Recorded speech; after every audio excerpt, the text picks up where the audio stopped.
yesterday on the show, if you haven't watched yesterday's episode, I highly recommend that you watch it. We talked about the Sedicious Six video put out by 6 members of Congress. You know, a lot of us have seen headlines about the Sedicious Six, but if you want to truly understand what was behind that video and this new plot that the Democrats have to try to target President Trump, yet again, another one of their phony attacks, just like the Fulton County prosecution and that mugshot, just like the phony Ukraine impeachment, just like Russia.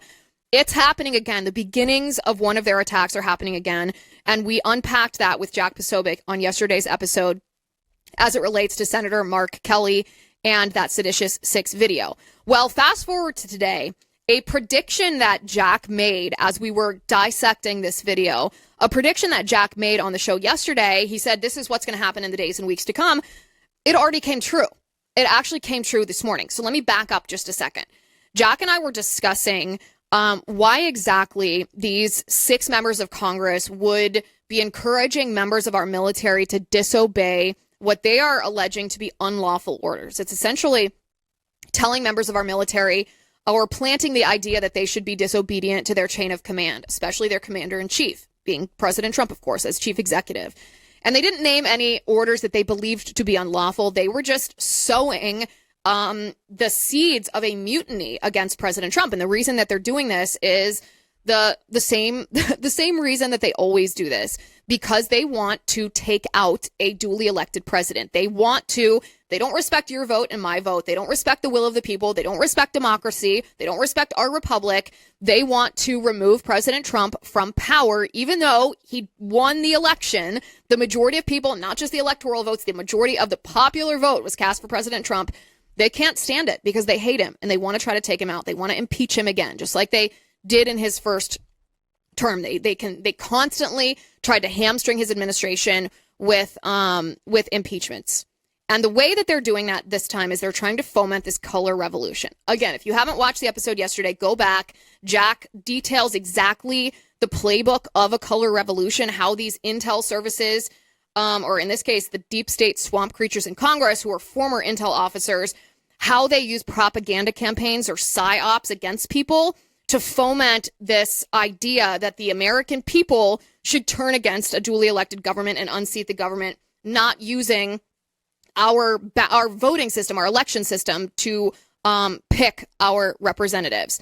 Well, Jack said yesterday on the show that what we're going to see next after this Sedicious Six video is he predicted that we would see the leak of a phone call readout similar to the leak that predicated the Ukraine impeachment. Remember that? When Donald Trump in his first term was on the phone with Ukrainian president, ironically, Zelensky, and he was talking about Joe Biden and what Hunter Biden and Joe Biden were doing in Ukraine.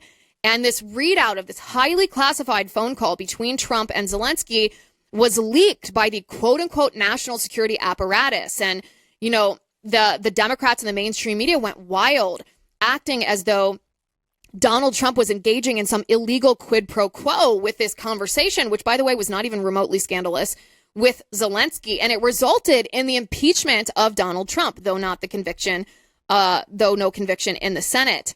And Jack Posobiec said yesterday on the show that we're going to see that again, that the Democrats are going to use this same playbook because even though it didn't result in a conviction in the Senate, it did result in an impeachment in the House, and it was successful in using political capital from the Trump administration, hamstringing their ability to be successful for a prolonged period of time as they fought back against these phony allegations. Jack said we're going to see the national security swamp, the blob, as Mike Benz calls it, leak another such transcript to try to falsely accuse President Trump of doing something impeachable so that if and when the Democrats take over Congress at the midterm elections next year, they're all teed up for an impeachment. This is what Jack said specifically yesterday. Take a listen.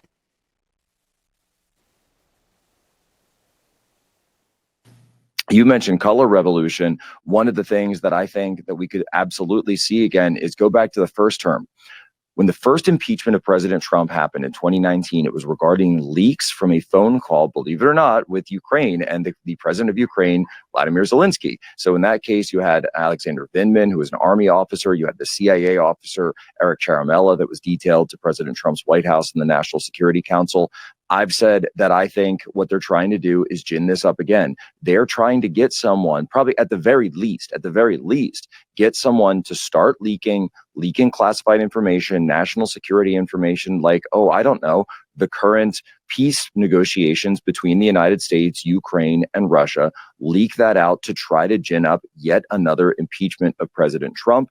And if the Democrats are able to be victorious in taking back the House, many people think that that's a possibility for 2026, then this will be something that they have on the shelf ready to go day one. I think there's a plot afoot. I absolutely think that it's a color revolution designed to overthrow the sitting commander-in-chief, the president of the United States.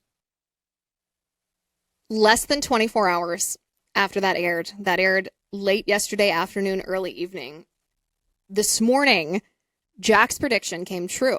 We were greeted this morning with a leak of a classified phone call, or I would assume it was classified, a transcript of a phone call between Vladimir Putin's senior foreign policy advisor and Steve Witkoff, who is President Trump's special envoy. This was published by Bloomberg, and the readout of this phone call between Witkoff and Putin's senior foreign policy advisor is being presented in exactly the same way as that phone call between President Trump and Zelensky was presented all those years ago. But if I before we even analyze it, I want to read you this transcript. Then I want to show you the reaction from the Trump haters and exactly how they're positioning this transcript. But that reaction has to be juxtaposed with you reading or hearing what exactly was said in this transcript. Otherwise, it might be too easy to assume that the way that the mainstream media is describing this transcript is accurate. We want to know exactly what was said. We don't want someone else to describe it to us. So here's what it was said. Steve Witkoff said, "Yuri, here's what I would do, my recommendation." Yuri says, "Yes, please." Witkoff said, "I would make the call and just reiterate that you congratulate the president," he's talking about President Trump, "on this achievement, that you supported it, that you respect, that he's a man of peace, and you're really glad to have seen it happen." So I would say that. I think from that, it's going to be a really good call. Because let me tell you what I told the president. I told the president that the Russian Federation has always wanted a peace deal. That's my belief. I told the president I believe that. And I believe the issue is that we have two nations that are having a hard time coming to a compromise. And when we do, we're going to have a peace deal. I'm even thinking that maybe we set out like a 20-point peace proposal, just like we did in Gaza. We put a 20-point Trump plan together that was just 20 points for peace. And I'm thinking maybe we do the same thing with you. My point is this. The Russian, Yuri, then says, okay, my friend, I think that very point our leaders could discuss. Hey, Steve, I agree with you that he will congratulate. He, and he's talking about Putin, of course, he will say that Mr. Trump is a real peace man and so and so. That he will say. Witkoff says, but here's what I think would be amazing. Yuri says, okay. Witkoff says, what if, hear me out. Yuri says, I will discuss that with my boss and then I come back to you, okay? Witkoff says, yeah, because listen to what I'm saying. I just want you to say, maybe just say this to President Putin because, I have the deepest respect for President Putin. Yuri says, yes. Witkoff says, maybe he says to President Trump, Steve and Yuri discussed a very similar 20-point plan to peace, and that could be something that we think might move the needle a little bit. Open to these sort of things, to explore what it's going to take to get a peace deal done. Now, me to you, I know what it's going to take to get a peace deal done. Donetsk and maybe a land swap somewhere. But I'm saying instead of talking like that, let's talk more hopefully, because I think we're going to get a deal here. And I think, Yuri, the president will give me a lot of space and discretion to get to that deal. Yuri says, I see. Witkoff says, so if we can create the opportunity that after this, I talked to Yuri and we had a conversation, I think that this could lead to big stuff. Yuri says, okay, that sounds good. Sounds good. Witkoff says, and here's one more thing. Zelensky is coming to the White House on Friday. Yuri says, I know that, and chuckles. Witkoff says, I will go to that meeting because they want me there, but I think, if possible, we have the call with your boss before that Friday meeting. Yuri says, before, yeah? Witkoff says, correct. Yuri says, okay, I got your advice. So I discuss that with my boss, and then I come back to you, okay? Witkoff says, okay, Yuri, I'll speak to you soon. Yuri says, great, thank you so much, thanks you. And Witkoff says, bye-bye. That is the entirety of the transcript. Now, the left and even some on the neocon right are framing this as some kind of great scandal. They're saying President Trump's envoy, Steve Witkoff, has advised the Russian government, has given advice to Vladimir Putin on how to coerce Trump into agreeing to a certain peace plan. And I just want to say right now, you heard those words. There's nothing remotely scandalous about anything that was said in that call. The scandal, of course, is that this call was leaked to Bloomberg and that this was released publicly. That is a bad faith move by a bad actor. And we should figure out who leaked that to Bloomberg, because it will be detrimental to actually creating a peace deal, which honestly, a peace deal between Russia and Ukraine, by the way, which is honestly probably the intent of whoever leaked it. Because the globalists, as you know, don't want an end to the war between Ukraine and Russia. And that's probably the motivation for leaking that call. But this idea that Steve Witkoff was advising Vladimir Putin on how to coerce Trump is just the stupidest take that I've ever heard. The absolute stupidest.